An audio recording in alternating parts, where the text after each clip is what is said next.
Bismillahirrahmanirrahim. Assalamualaikum warahmatullahi wabarakatuh. Selamat pagi, salam sejahtera untuk kita semua.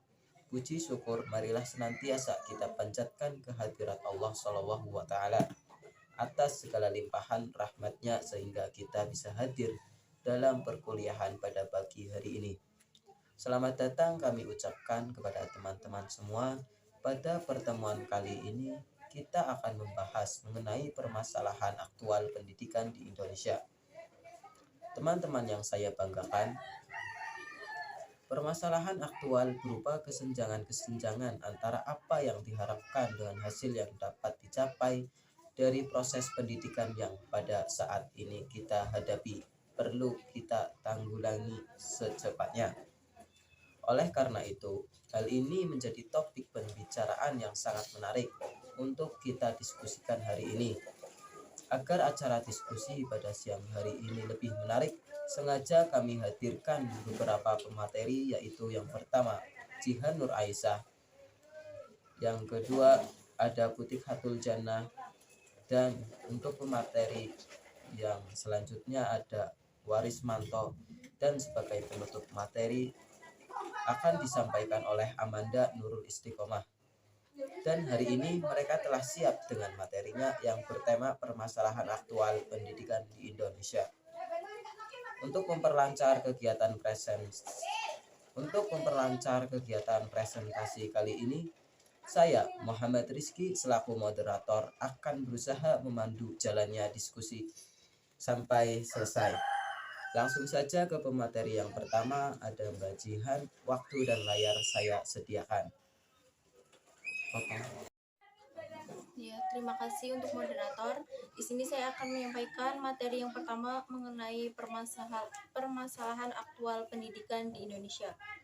Permasalahan aktual berupa kesenjangan-kesenjangan antara apa yang diharapkan dengan hasil yang dapat dicapai dari proses pendidikan yang pada saat ini kita hadapi, perlu ditanggulangi secepatnya.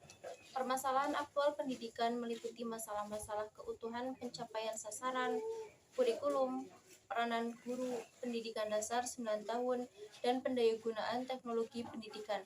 Masalah aktual dibagi menjadi dua, yaitu mengenai konsep dan mengenai pelaksanaannya. Misalnya, munculnya kurikulum baru merupakan masalah konsep.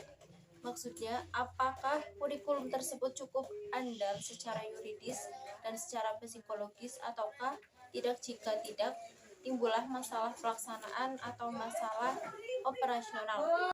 Berikut masalah aktual pendidikan yang ada di Indonesia. Yang pertama, masalah keutuhan pencapaian sasaran. Di dalam Undang-Undang Nomor 2 Tahun 1989 tentang Sistem Pendidikan Nasional Bab 2 Pasal 4 telah dinyatakan bahwa tujuan pendidikan nasional adalah mengembangkan manusia Indonesia seutuhnya. Kemudian dipertegas secara rinci di dalam GPHN butir 2A dan B tentang arah dan tujuan pendidikan, bahwa yang dimaksud dengan manusia utuh itu adalah manusia yang sehat jasmani dan rohani, manusia yang memiliki hubungan secara vertikal dengan Tuhan Yang Maha Esa, horizontal dengan lingkungan masyarakat, dan konsentris dengan diri sendiri, yang berimbang antara duniawi dan ukhrawi. Jadi konsepnya sudah cukup baik, tetapi di dalam pelaksanaannya pendidikan afektif belum ditangani semestinya. Kecenderungan pengaruh kepada pengutamaan pengembangan aspek kognitif hambatan yang dihadapi dalam sistem pendidikan nasional, yaitu diantaranya yang pertama ada beban kurikulum sudah terlalu syarat. Kedua, pendidikan afektif sulit diprogramkan secara eksplisit, kemudian dianggap menjadi bagian dari kurikulum tersembunyi yang terlaksanaannya sangat tergantung kepada kemahiran dan pengalaman guru. Ketiga, pencapaian hasil pendidikan afektif memakan waktu sehingga memerlukan ketekunan dan kesabaran pendidik. Yang keempat, menilai hasil pendidikan efektif tidak mudah. Lalu yang B, masalah kurikulum. Masalah kurikulum meliputi masalah konsep dan masalah pelaksanaannya. Yang menjadi sumber masalah ini ialah bagaimana sistem pendidikan dapat membekali peserta didik untuk terjun ke lapangan kerja. bagi yang tidak melanjutkan sekolah, dan memberi bekal dasar kuat untuk ke perguruan tinggi bagi mereka yang ingin lanjut. Kedua macam bekal tersebut harus sudah ditanam dan diberikan sejak masa prasekolah dan SD. Kemudian dasar-dasarnya sudah diperkuat pada SD. Sampai dengan akhir pendidikan dasar kedua macam bekal dasar tersebut, bekal dasar keilmuan dan bekal kerja, sudah harus dikantongi baik bagi mereka yang akan belajar lanjut maupun yang langsung akan terjun ke masyarakat.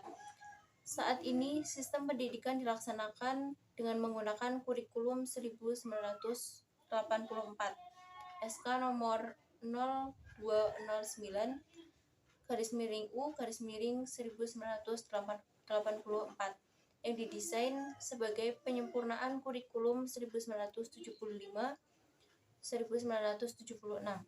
Pada kurikulum 1984 lebih peduli pada kualitas proses pembelajaran. Untuk itu, kurikulum 1984 memberi perhatian yang besar pada CBSA dan keterampilan proses, juga pelaksanaan dan ekstrakurikuler dengan memperhitungkan hasilnya sebagai bahan nilai akhir.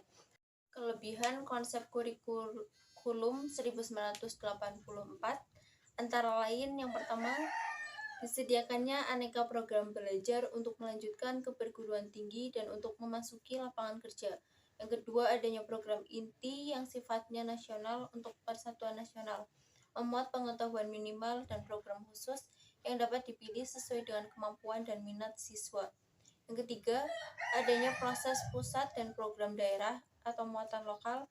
Masalah yang muncul dari keadaan tersebut ialah tanpa sengaja kurikulum 1984 menggiringi peserta didik untuk beramai-ramai karena desakan keadaan memasuki perguruan tinggi tanpa melihat secara potensial mampu atau tidak. Selain itu, ada pula masalah pada program muatan lokal. Misalnya yang pertama, pemilihan materi muatan lokal yang tepat, penyusunan program, koordinasi pelaksanaan, dan penyediaan sarana, fasilitas, dan biaya. Semua itu menuntut keterampilan dari para pelaksana dan pembina pendidikan di lapangan yang harus bergerak sebagai tim dengan ditunjang kemauan yang besar sebagai tekad bersama. Terima kasih, saya kembalikan kepada moderator. Terima kasih Mbak Jihan atas materi yang telah disampaikan. Kita lanjut ke pemateri yang kedua yang akan dibawakan oleh Mbak Putik. Waktu dan layar saya sediakan. Kepada moderator, berikutnya saya akan menyampaikan materi yaitu C. Masalah peranan guru. Sejalan dengan pengembangan iptek yang pesat dan realisasinya dipandu oleh kurikulum yang selalu disempurnakan, maka guru sebagai suatu komponen sistem pendidikan juga harus berubah.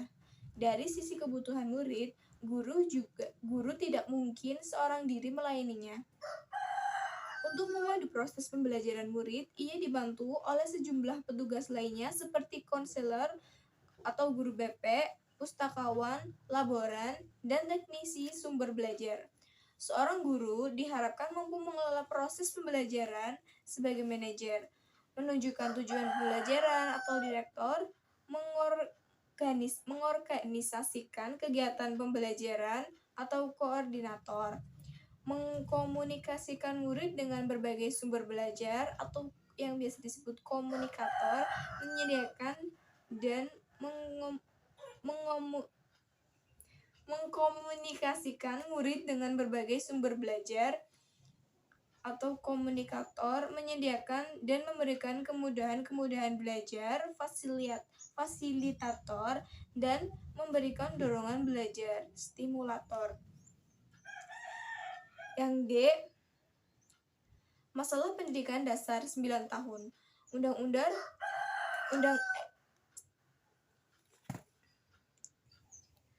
Undang-Undang Republik Indonesia Nomor 2 Tahun 1989 Pasal 6 menyatakan tentang hak warga negara untuk mengikuti pendidikan sekurang-kurangnya tamat pendidikan dasar dan pasal 13 menyatakan tujuan pendidikan dasar. Kemudian PP nomor 28 tahun 1990 tentang pendidikan dasar, pasal 2 menyatakan bahwa pendidikan dasar merupakan pendidikan 9 tahun terdiri atas program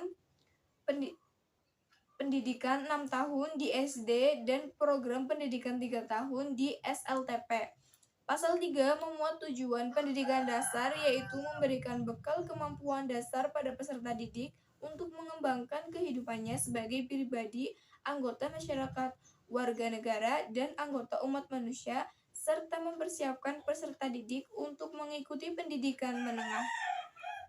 Ketetapan-ketetapan tersebut merupakan realisasi GBHN 1993 tentang arah pendidikan nasional butir 26, antara lain mengatakan perlunya peningkatan kualitas serta pemerataan pendidikan, terutama peningkatan kualitas pendidikan dasar. Dilihat dari segi lamanya waktu belajar pada pendidikan dasar yaitu 9 tahun. Kita sudah mengalami langkah maju dibandingkan dengan masa-masa sebelumnya yang menetapkan wajib belajar hanya 6 tahun. Secara konseptual dan acuan yang diberikan oleh ketetapan-ketetapan resmi tersebut sudah sejalan dengan